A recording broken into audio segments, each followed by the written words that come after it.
I just couldn't resist the urge to kill someone. Those would be the words that 17-year-old Mashenka Ann Marie Reid would tell 911 operators after she killed her father and her 4-year-old brother and attempted to kill her 2-year-old sister. How did this happen? Why did this happen? How could somebody do this? Let's break down what we know so far.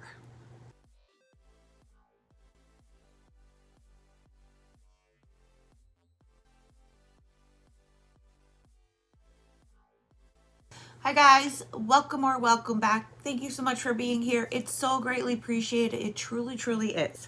Before we get started, let me give you my usual disclaimer. This video is for educational purposes only. Please do not take what I say as fact. Please always do your own research and come to your own conclusions. Next, if you have not liked, subscribed, or commented yet, please consider doing so because it really helps me out. I really, really appreciate it. Okay. This is a very, very new story. February 9th, 2024 at 4:11 p.m. Reno, Nevada 911 receives a call from a neighbor of the Reid family. He tells them that he just heard gunshots and somebody screaming, "Help, help," telling them that he's not sure of the exact location of the shots, but that he believes it's somewhere between buildings 43 and 44 in their apartment complex. Shortly after this call at 4:16 p.m., a second 911 call comes in, this time from Mashenka Reid. She tells the operator, "I shot my dad." When the operator attempted to ask more questions, Mashenka said, "I shot my brother." The dispatcher clarified, "You said you shot your dad?" To which she responded, "And my brother. My brother's dead." She then had Mashenka confirm her name and her age. When dispatch asked where the gun was, Mashenka told them that it was somewhere inside the house and that she was standing outside of the home. Dispatch then asked what happened, and Mashenka said, "I just couldn't control the urge to kill someone." Officers arrive at the home at 4:17 p.m. He places cuffs on Mashenka and walks through the home. He finds Mashenka's 4-year-old brother on the living room couch. He had been shot twice in the head. The officer then spotted her father's handgun, the gun that was used, lying on the living room floor.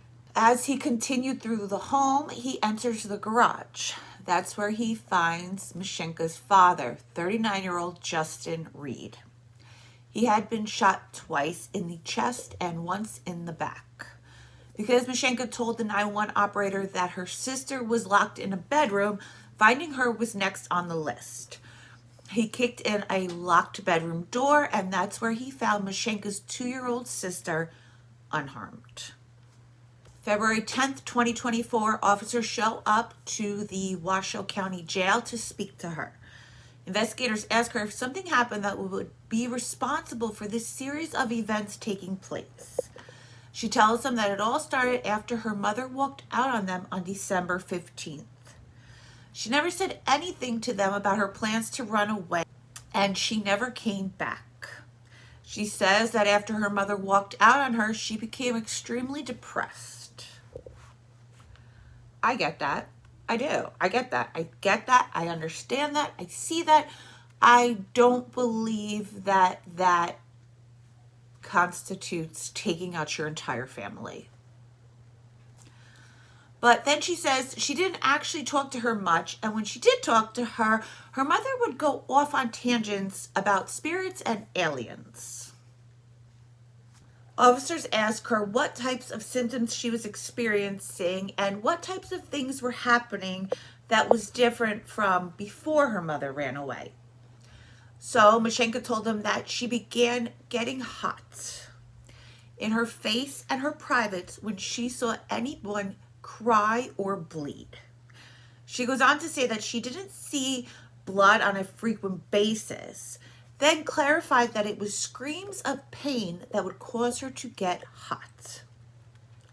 When detectives asked her if she was hearing painful screams over the past month, She said that she was hearing emotional screams and that they made her hot as well.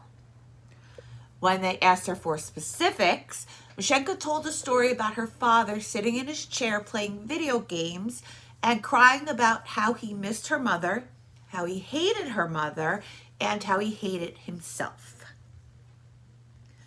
She also told detectives that she would watch YouTube videos and shorts to hear people screaming in pain. She talks about one video in particular. This video has no picture, it's strictly audio. And she tells them that in the video, you hear a man crying in pain after he burns her hand. She goes on to tell them that these videos and shorts would give her the idea of harming people, but not specifically her family. She tells them that she would have thoughts of shooting, stabbing, choking, and setting people on fire. She also tells officers that she met a male on a dating app called Boo in January of 2024. She tells them that she lied about her age, telling him that she was 18 when she was really 17. She also tells him that she sent him nudes of herself. Okay, this is where it gets interesting.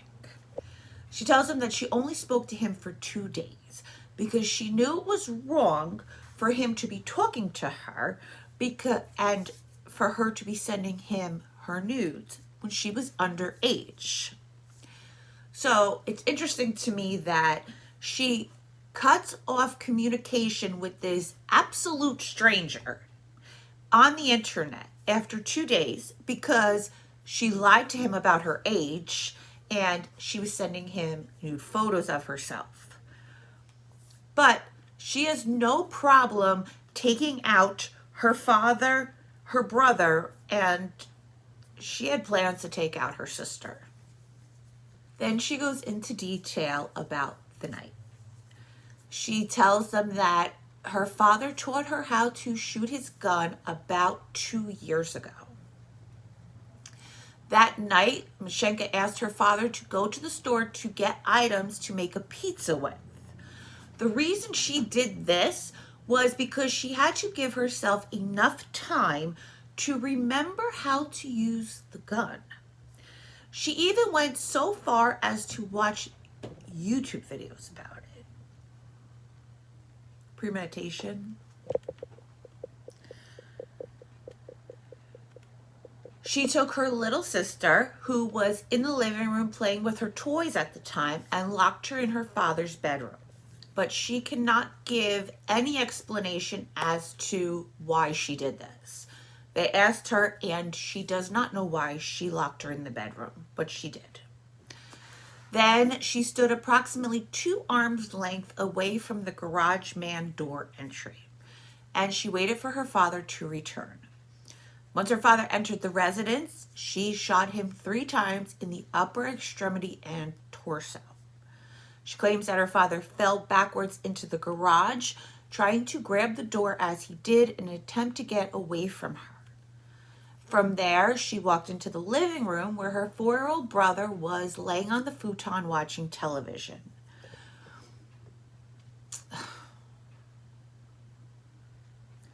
She shot this baby once in the left side of the head and once in the left eyebrow. From there, she walked over to the father's bedroom where her 2-year-old sister was. She shot at the lock, trying to open the door, but that failed. That's when she realizes she's out of ammunition. To be clear, she never filled the gun with ammunition. She used the bullets that were already in there. So she didn't know how to reload the gun, and thank God that she didn't.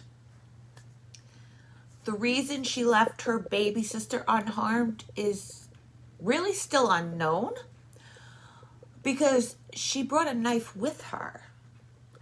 Maybe if she was able to shoot the door open, things would have ended differently. It does not matter. Does it matter though? Because all that matters is that she did not get to that baby. but that she's being charged with the attempted murder of her anyway, because when she shot through the door near the locking mechanism, this placed the sister in immense danger. And she's being charged with the 2 counts of murder for her father and her brother. That's all that's out there right now, but I will keep an eye on this case. Please keep this little baby girl in your thoughts and in your prayers. I don't know what's going to happen to her, but I just hope she does not end up in the system. All right, guys, if you're still here, thank you, thank you, thank you. I love you, and I appreciate you so, so, so very much. And until next time, stay safe out there.